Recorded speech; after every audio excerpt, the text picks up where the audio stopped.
We are a day away from Centurions, and we got new evolutions today, or yesterday when you're seeing this video, and also we got marquee matchups coming out today. More leaks as well regarding the FUT Centurions team, and I'm going to talk about some complaints I have with evolutions. I know that, shocker, I have complaints. I know, I really don't want to be overly critical all the time, but I think we kind of need to address the elephant in the room with evolutions here a little bit, honestly. If you guys want to buy coins, you can go to mmoxp.com. The link is in the description. Use my code JFC at checkout for a 5% discount. Investments, market watch, that kind of thing too we'll talk about, but yeah, subscribe if you are new. I love you, and let's just begin with the evolutions that came out today. I usually make a video regarding the best players to choose from. I was just busy today, I couldn't, but we got Trailblazer Striker that came out today. It costs 50,000 coins once again, or 1,000 FIFA points, but it's a very nice upgrade on cards. You can get him to finesse shot, chip shot, and power header, so some decent traits there, especially finesse shot. You got 20 days to do it. Trailblazer's center back now, which you can get somebody up to about 80 pace. I think the max is about 72 max pace, so you can get somebody to 80 pace on your center back. So while we're here, let me just talk about it, okay? I think Evolutions really has potential to be one of the greatest additions into FIFA that we have probably ever seen, honestly. And I do think we should give them time to, create a great system. I think that, maybe they're trying to test things out right now. And whatever ends up working and not working, we'll see in later Evolutions, or maybe we'll have to wait till next year, unfortunately, to get better ones. But the problem here is that I actually don't think Evolutions right now is very good. And it's kind of crazy to say that, but hear me out. I do think it's good for certain things, but what should Evolutions actually be? To me, the goal of Evolutions is supposed to be upgrading whatever players you want to, upgrading them to make them usable cards, right? I'm gonna be honest with you, EA are not doing that right now. And the reason they're not, or the reason it is not like that, is because they have these sort of max requirements that you need to do the evolution.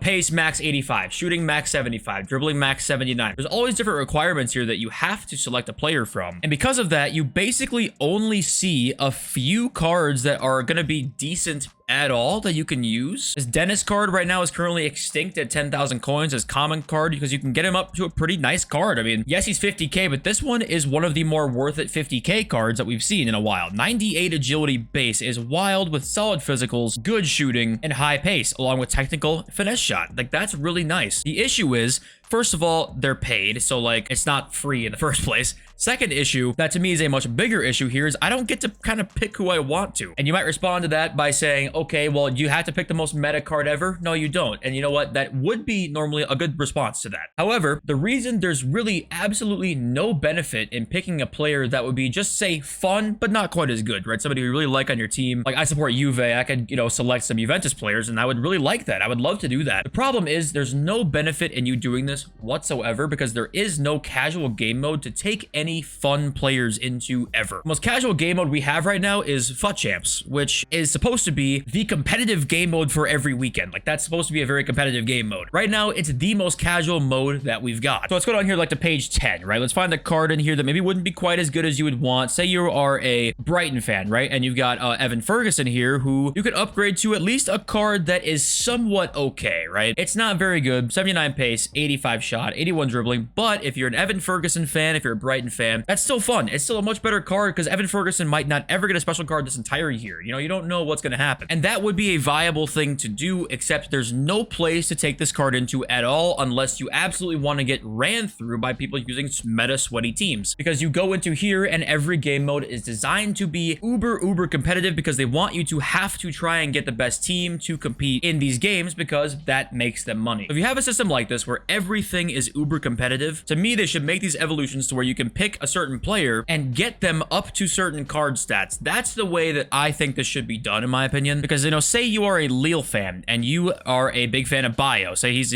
performing super well this season. He has virtually no usable card. Because his pace is, probably in the 60s is my guess, right? On his base card, I mean, you basically can't make this card usable. I mean, you have to hope and pray they make some sort of slow striker evolution that he's towards the top of and doesn't miss the threshold for, to ever upgrade this card. I think it should be way more inclusive than that. I think that this stuff that we've got right now, where you have to select somebody towards the top because of the game mode issue we've got, so it's multiple issues compounding on each other, to me makes a recipe for evolutions just kind of not being what I thought it was going to be, and maybe that's my mistake. Maybe they don't want it to be the thing where you can upgrade whoever you want to get them up to being usable. Maybe they don't want to do that. Maybe they just want you to be able to grind out to get better players, which that is still the case. You know, the fact that you can grind out to get a Trailblazer center back that is better is still nice. This is still a nice feature added because it has so much potential here. The way it's executed, though, to me, is just not nearly good enough yet. And I think we'll slowly start to realize that more and more, like more people will. First of all, paid evolutions, like, fuck off. Okay, I understand. If you want to make ones that are crazy, make them paid. That's fine. You know, ones that are going to be clearly 50,000 coins on the market, whereas most of these strikers are just not going to be. Same thing with obviously the Interceptor, like almost none of those cards would be 75,000 coins, right? If you want to make them paid, you got to make them on the power curve, especially like really in the power curve, honestly, because the free ones have arguably been like just as good. So it's kind of like, what's really the point? If they want to keep it like this, they also could just release more of them, right? Say you want to keep them about to this level of the power curve, like where this Malacia card is, right? He's kind of like in the power curve. He's not the most insane card you've ever seen. If you're going to make it like this, then you got to release more of them, in my opinion. But yeah, so there's just a couple things I think are compounding issues on top of each other here, and I think it could be just so much better. I don't want to shit on them all the time. Okay, I really don't want to. I don't think I am there. It's just more so a criticism that hopefully we can just work on. You know, hopefully they can work on that. We got dynamic duos today, and those cards look,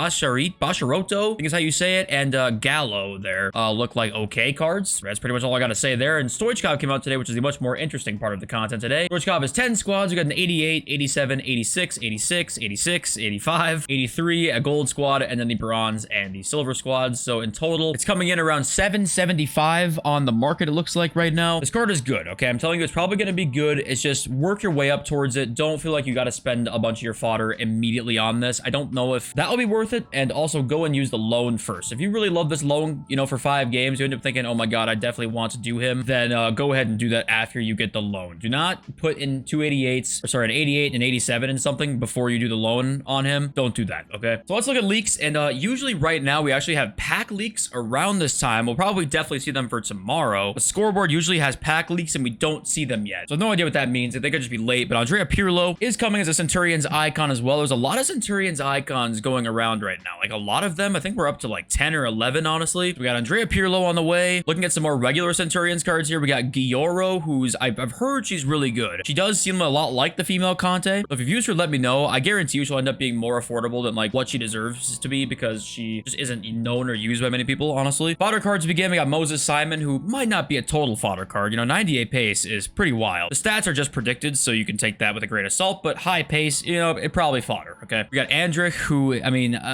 fodder. I mean, well, maybe not. I mean, this card honestly looks pretty damn good, but I don't know if they're gonna really want to juice these stats this much because we need some fodder cards in this team because the whole team seems to be kind of wild right now. We got Pop as well, who I think has some pretty nice shooting and physical stats, but I don't think she's very tall, so like the physical stats and like the heading kinda doesn't work as much, but you know, okay, probably fodder. We got Munain, who once again most likely going to be fodder, but we'll have to wait and see for sure. Felipe Anderson also on the way. He might be a little bit better than fodder, honestly. He's always got good cards in FIFA. Somehow Felipe Anderson ends up with a promo card every year that's like somewhat used. I don't know how this happens, but he's got another one because of course he does. We've got La Liga Player of the Month nominees. It's João Felix, Bellingham, Griezmann, Isco, and Alex Garcia. So potentially some really nice options there for La Liga Player of the Month. We'll keep this in mind when talking about things for the next week or so. You know, Griezmann would be a wild SBC. So would Bellingham. Felix would be pretty high up there as well. Isco, I'm surprised to see he's here. I'm happy to see Isco is doing so well. We do also have a new patch on the way very shortly that EA just released the patch notes for today. If you want to look through here, you can. I won't go and read it all to you. I'll read some interesting blurbs here. Penalty kick accuracy indicator was not visible during penalty kick shootouts and champions matches. That was a glitch for a long time. They finally just fixed it now. If you want to look at all this, you can pause it, but that was kind of the biggest bug that most people had. Gameplay changes, once again, there's not a ton, but there is some. Reduce the amount of curve that could occur on first-time precision passes taken at extreme angles. Okay, I don't think most people probably had that problem that they were playing against. Maybe they did. Slightly reduce potential accuracy of acrobatic shots. Okay. When crossing from a wing position, players will prefer to use the foot closest to the touchline. This change does not apply to Trivela crosses and high crosses. Maybe they were seeing too many Trivelas. Maybe that's what I'm possibly getting out of that. Really, the only few interesting things down here are, in some cases, lob precision passes did not go to the intended receiver. So I'm not sure what that means. You know, precision passes are the R1 passes now. So if you L1, R1 triangle, you could have probably been doing it right. And it seemed like it was wrong because it never went to the right player, but now it looks like they're going to. And then when attempting to block a pass as a defender, an incorrect block animation could have sometimes occurred, which tells me maybe blocks were supposed to be better than they are now, or maybe this is just a once in a blue moon situation that, you know, sometimes it was going right through you and did the wrong animation. I'm not sure, but we'll have to wait and see. Once again, you want to pause through, look at the career mode changes, the clubs changes, you sure can. We got Volta changes. And also the last thing is in rare cases, hold on. Rare cases, this has been a problem for over a year. Yes, that's correct. 400 days, we can call it. In extremely common cases, personal settings could not be saved. Address instances of controller settings sometimes resetting. Thank God. They said this was fixed. I think in one of the first patches last year, they said it was fixed. Never got fixed. So hopefully, we can only hope and pray that our settings will not be reset every time we load up the game. That would be pretty nice. And also the bare minimum market watch. All right, what do we got here? Well, we're seeing the market stay about the same. Not too much change because we probably won't see too much change really until Friday when the promo team comes out. I still do expect to see gold cards go down when the promo team drops. However, I'm not sure we'll see the extent of the fall that we saw or thought we could see before because these promo cards look so ridiculous. Once again, I'll reiterate this from yesterday. The only way we'll know this for sure is when we see the pack one on Friday. So we don't know. You want to be safe, you sell, you wait to see what happens. If you think the opposite's going to happen, then just hold on to your cards. That's pretty much that. Also, we need to account for good SBCs coming soon, okay? Stoichkov is now out. We're going to get Mudryk. There's one more I'm forgetting off the top of my head, and I don't remember which one it is, but we get 2 SBCs coming soon that are very good for players, and in certain positions, we will see an extra fall on cards because, you know, Mudryk will be replacing somebody in somebody's team. So maybe even a gold Heung-min Son could see a bit of a dip because a left wing from the Prem, Mudryk might replace Son in some teams out there. And also, it's marquee matchups day, which means we're going to see some supply today. Now, what will that mean for chemistry styles? You guys know why we would love trading with chem styles on this channel. Let's go and have a look right now. If we get any supply of chem styles today, that's going to be a fantastic buy. Right now, they're already dipping down. Even if we don't see supply today, you can still buy, but especially if we do see supply, you got to buy. Anchors are 1,200 right now, or 13. You know, these last weekend, I believe, were 2,200 or so, 2,000. That's probably what they were going for. And if you listed up for 22, I think they would sell after like 20 or 30 minutes, right? So the point is, chem styles right now are going down because it's just a natural flow of the week. People building teams. We have that. Got Division Rivals rewards as well tonight, which will add some supply for chemistry styles. If you guys don't know, there are packs in here where you can get chemistry styles in. Jumbo Premium Gold Pack. Those obviously have chem styles in them, right? So we'll see some supply tonight of them anyway. So if we do see it though, which I don't think we're going to because we haven't seen them yet. At any point this year, we have not seen them in marquee matchups, but the one time we invest pre-marquee matchups, you know they're going to drop a giant fucking rare mega pack on us or something like that to just kill our chemistry style investments. So I'm down to wait. And what do you think about evolutions? Am I wrong about this? Do you agree with me? You know, let me know. Thank you for watching. See this video over soon. Peace.